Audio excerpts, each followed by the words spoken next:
So this is what we're looking for. Very important to understand that.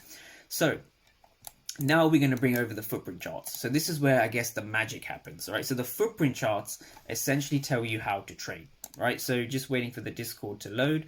So how was this trade actually panned out? So notice how we have the same level. This is on the A-test platform. This is ES. So on ES, if we just kind of zoom in, the levels of this was about 60, 63.30, 63.25. So it's about a 5-point level, right? A 5-point level.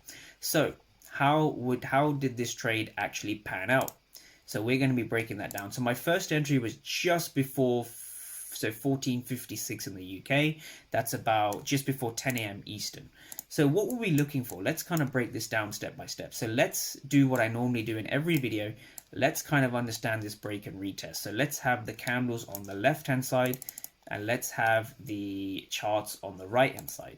So my entry was, I like to see price breaking below the previous candle. So what we can see is we can see a green candle coming in, and then we see a red wick. So I'm very cautious about trading at a wick. I want to see price breaking. If I see price coming below a wick after this retest, I'm willing to enter.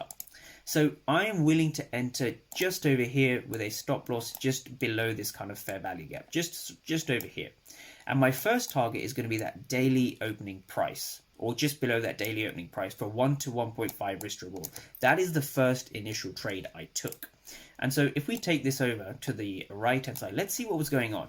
So these candles, right, correspond, so these candles over here correspond to these candles over here. So we want to understand what was going on.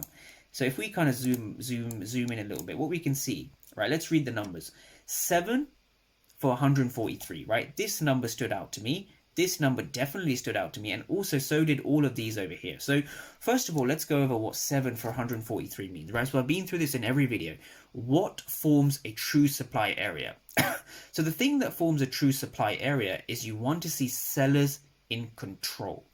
And so if we go back to the candlestick chart, there's no way of actually knowing. But in this region over here, we want to see sellers in control. So I'm just going to make this in red because red stands for sellers.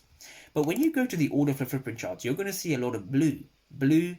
You know, you're going to see a lot of blue. My entry was just over here.